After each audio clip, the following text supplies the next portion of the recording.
College in America costs about $30,000 a year right now, and that's just one kid at an average public university. It'll cost more next year, and it'll cost more the year after that. By the time your kid walks across the stage with their diploma, the price tag will look like something out of a horror movie.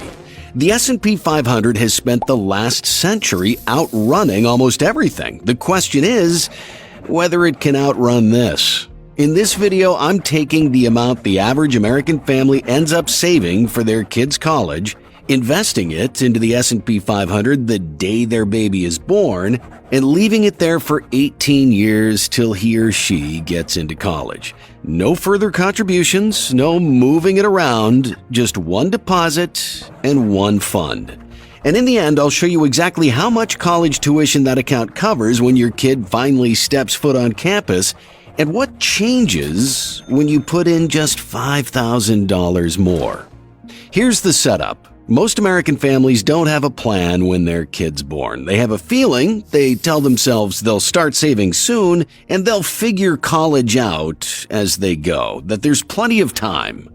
And then time goes by faster than anyone expects. But there's a number worth knowing. The average American family ends up putting about $15,000 a year toward their kid's college out of their own pocket.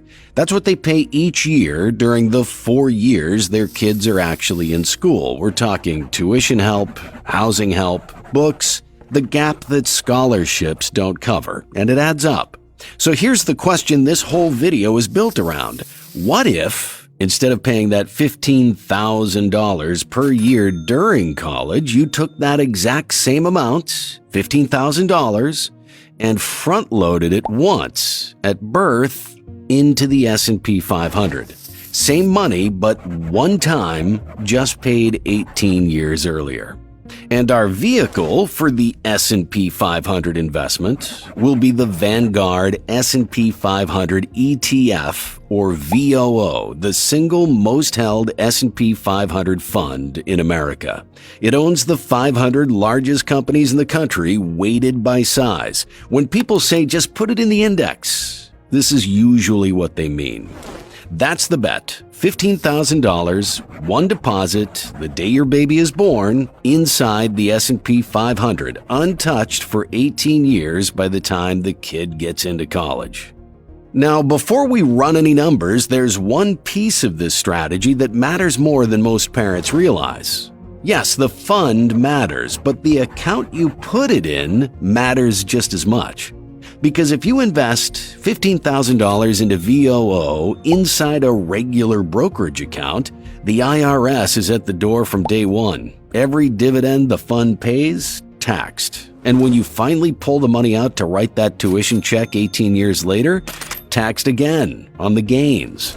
There's a better way to hold this. It's called a 529 plan. A 529 is a savings account designed for one purpose: paying for school. It's named after the section of the U.S. tax code that created it, Section 529, which, side note, is possibly the most boring naming convention in American finance. But the account itself, not boring at all. 3 things make it different from a regular brokerage account. First, the money grows tax-free. Every dividend the fund pays, every gain the account books, the IRS doesn't touch any of it. As long as the money stays inside the 529 and eventually gets used for education, it compounds without being taxed. Second, when you pull the money out for college, that's also tax-free. Tuition, room and board, books, fees, even some computer expenses, all qualified, all untouched by taxes on the way out. Third, most states give you a tax deduction on what you put in. Not all states, not the same amount everywhere, but enough that it's worth checking your state's plan before you pick one. Now, here's the catch. If your kid doesn't end up going to college, maybe full scholarship, or decides to start a business instead, whatever, pulling that money out for anything else gets hit with income tax plus a 10% penalty on the growth. That used to scare parents off, but there's a new rule as of 2024. Up to $35,000 of leftover 529 money can roll over into a Roth IRA for your child. So the what if they don't go problem, therefore I'm not going to open a 529, well, that mostly solves itself now. Here's the bottom line. Every single number you're about to see in this video assumes the $15,000 went into a 529, not a regular brokerage. The wrapper matters. We'll come back to exactly how much it matters near the end of the video. But first, let's see what the account is actually up against. Today, 4 years at an average public college in America runs about $124,000 total. That includes everything: tuition, fees, housing, food, books, the entire bill. About 30 grand a year, 4 years deep. But that's today's number. The kid in this video isn't going to college today, they're going in 2044. So we have to ask a harder question: what does college cost 18 years from now? The College Board tracks this every year. Over the last 2 decades, public 4-year college costs have climbed about 4.8% per year on average. That's faster than wages, faster than housing, faster than groceries. For this video, we're going to be a little conservative and use around 4%, a midpoint between that long-term average and the slower years we've had recently. Now, run that forward 18 years. Freshman year 2044 would cost about $65,000. Sophomore year, $68,000. Junior year, $70,000. Senior year, $73,000. Add it up. 4 years of public in-state college for the kid born today projects to about $276,000. 276 grand for a state school, public university. Okay, now we know the bill. The question is whether $15,000 in the S&P 500 can grow into something that can actually pay it. But before we run the numbers, let's talk about what VOO actually does. Since the fund launched in 2010, VOO's share price has climbed about 13.96% a year on average. On top of that, the fund pays a dividend, roughly 1.05% of the account value every year. And because this is in a 529, those dividends get reinvested automatically, buying more shares every quarter, which then compound alongside the rest of the account. The dividend isn't the headline, though. The share price climb is the headline. However, the reinvested dividends do the important slow work of buying more of the engine every 3 months.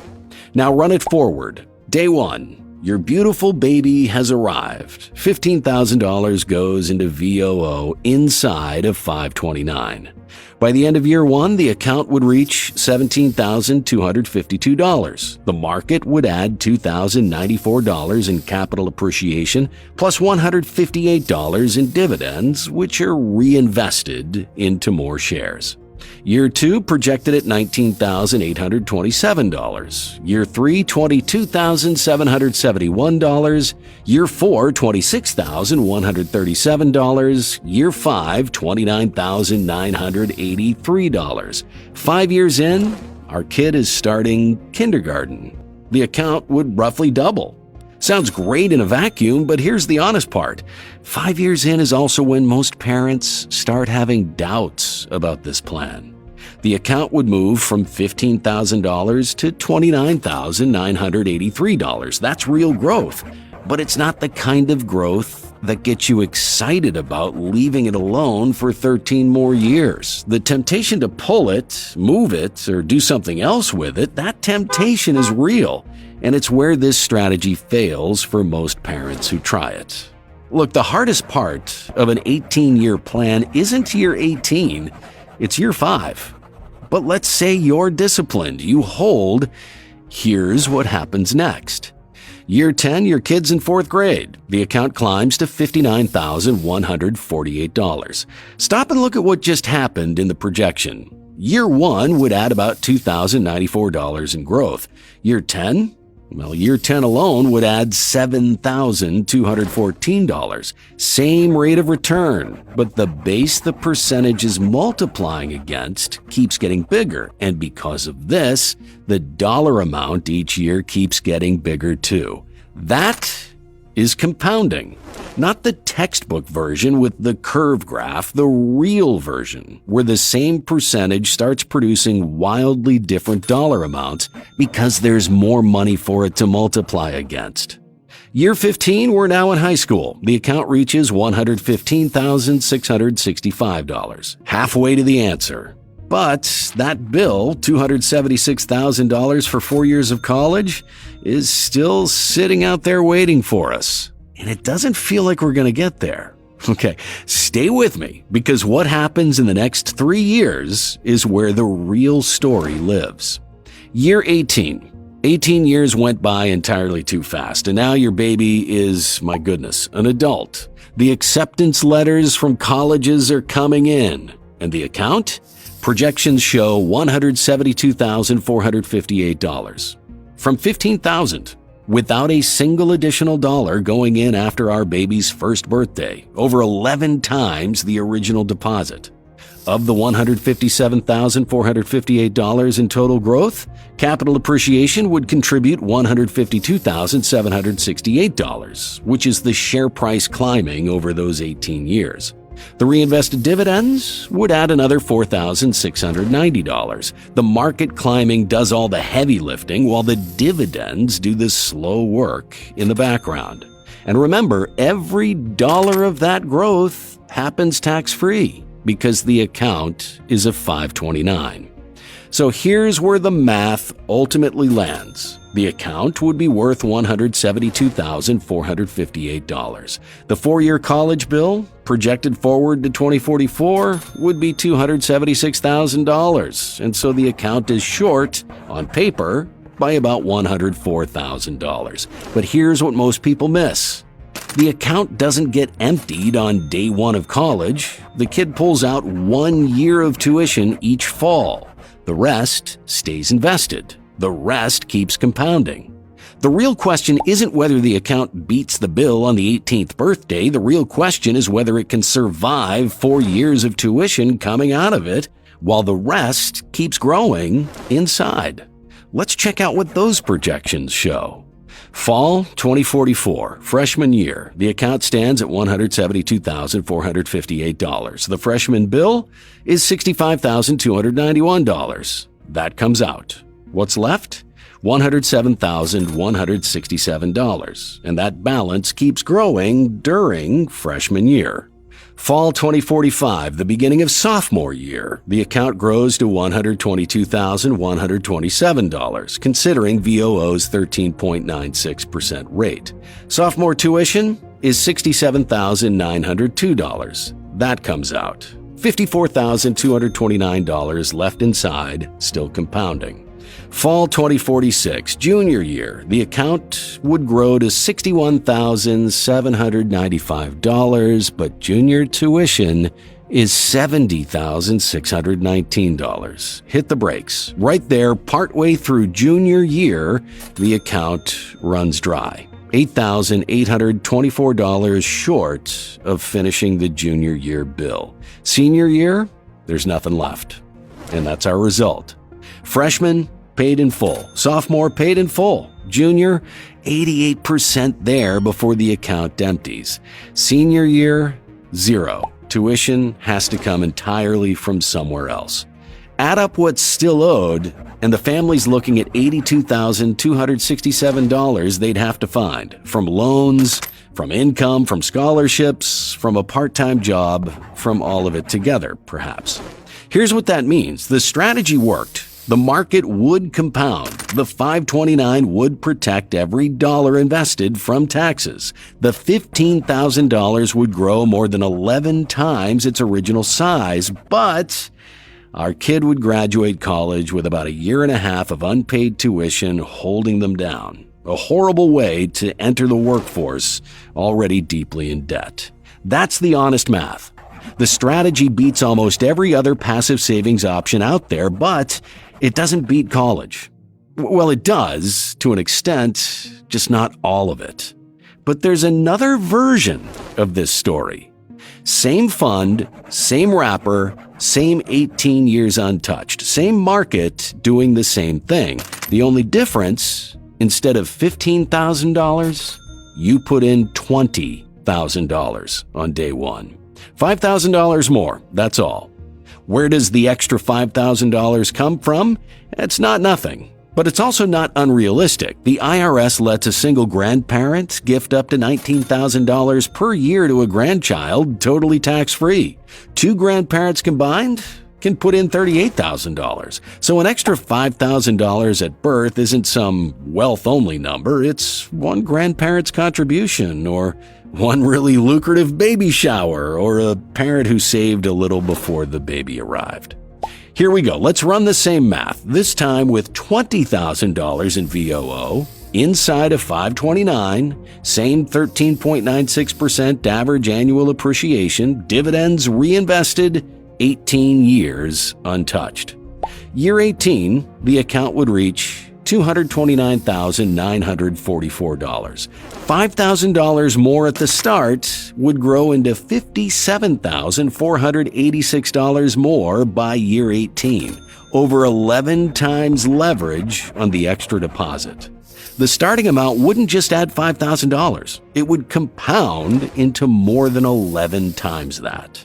Now run the drawdown. Fall 2044, freshman year. The account stands at $229,944. The freshman bill, $65,291 comes out. There's $164,653 left inside.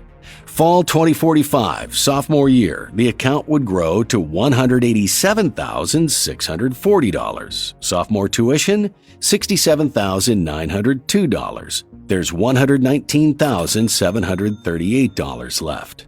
Fall 2046, junior year, the account would grow to $136,453. Junior tuition, $70,619. $65,834 left. Fall 2047, the beginning of senior year, the account would grow to $75,021, and senior tuition is $73,443. We pulled that out, and what's left when we have a graduate? $1,578. The plan would cover all 4 years, public in-state tuition fees, housing, food, books, all of it, with $1,578 to spare at the end. Same fund, same wrapper, same market. The only thing that changed was $5,000 at the start. That is what compounding does to a starting amount. So we've got our answer. $20,000 in the S&P 500 at birth, held inside of 529, would cover 4 years of public in-state college with a little to spare. But here's one more reveal, and it's the one most parents never see coming. The whole video assumed you used a 529. Now picture you'd done the exact same thing, same $20,000, same VOO, same 18 years, but in a regular taxable mortgage account instead. What changes? Well, as we know, every year the fund pays dividends. In a 529, those compound tax-free. However, in a brokerage account, the IRS takes about 15% every year for 18 straight years. On top of that, when the money comes out at year 18 to pay tuition, the brokerage account gets hit again. Long-term capital gains tax on every dollar of growth. Another 15% off the top. Run that drag through 18 years and the brokerage account would land closer to $195,000 instead of $229,944. A $35,000 gap. Same investment, same market, same timeline. The only difference was which account it sat in. The 529 didn't just save the plan, it was